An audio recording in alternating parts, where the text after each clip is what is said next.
Don't ask me why, but I just saw a comb brushing its hair in the mirror, and a dress mysteriously floated behind me. This is too funny. Shengxin was scared and wanted to rush out, but the door seemed cursed it wouldn't open, despair crushing her heart like a giant rock. Shengxin couldn't help but cry out loud, but worse, a few drops of blood fell from the heavens, crashing her mental defenses. She hurriedly opened the cabinet door and squeezed inside. Just then, a gigantic hand flung open the cabinet. It was Sioki's BF, Ashnot-san, rescuing her.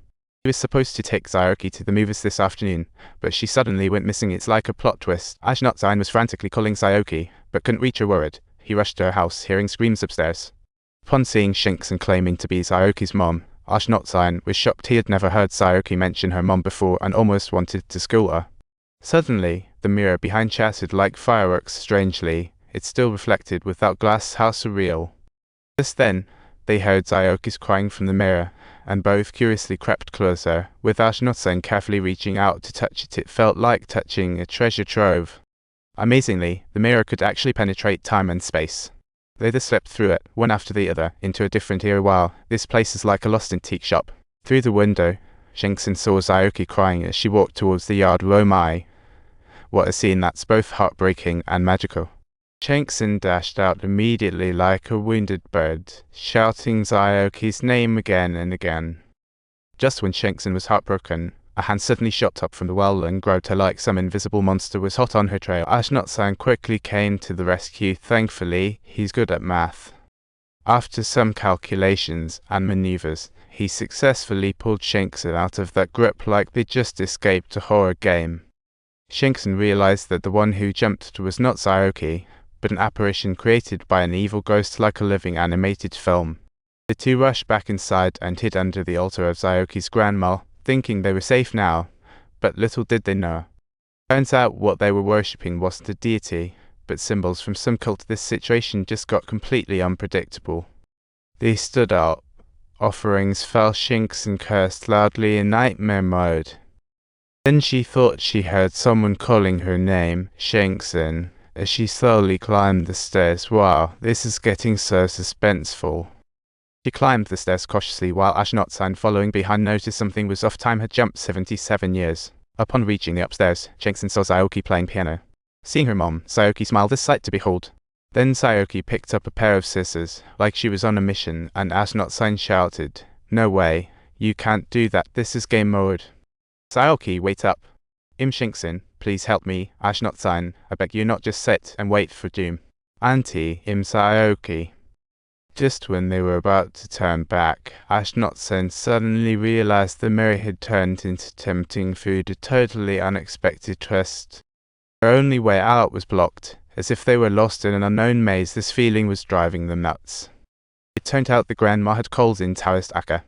To handle the issue, we should really call him the problem solver expert. But they were in different spaces, and no matter how loud they shouted, it was like calling across a time-space chasm.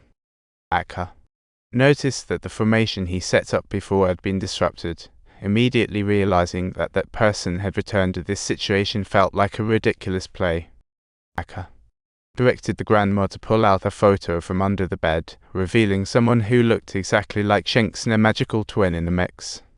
Her name was Dexen, a girl with big eyes in life, but after death she was cruelly dismembered by her mother. How tragic. The harshness of the mother toward Dexen was heartbreaking. Could this really be the root of the family tragedy? The family used to be a big family, and the grandma had 3 kids when she was young. Talk about being a family matriarch. But fate was unfair. Her husband committed suicide overnight, leaving her to raise 3 kids alone. Talk about immense pressure. Soon after, the elder son tragically drowned. So heart-wrenching. And the reason was merely to help little Dexen chop some shoes. How ludicrous does that sound? The grandma was heartbroken and from then on considered Dexen a harbinger of doom. What a curse.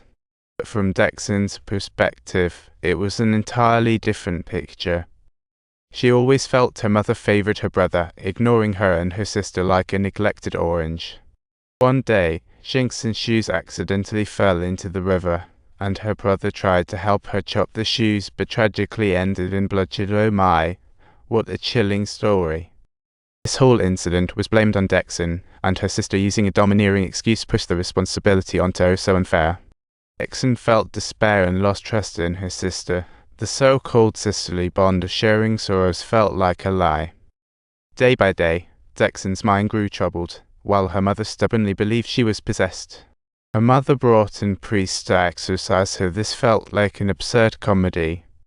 But in reality, this exorcism method deeply harmed Dixon. What a pity!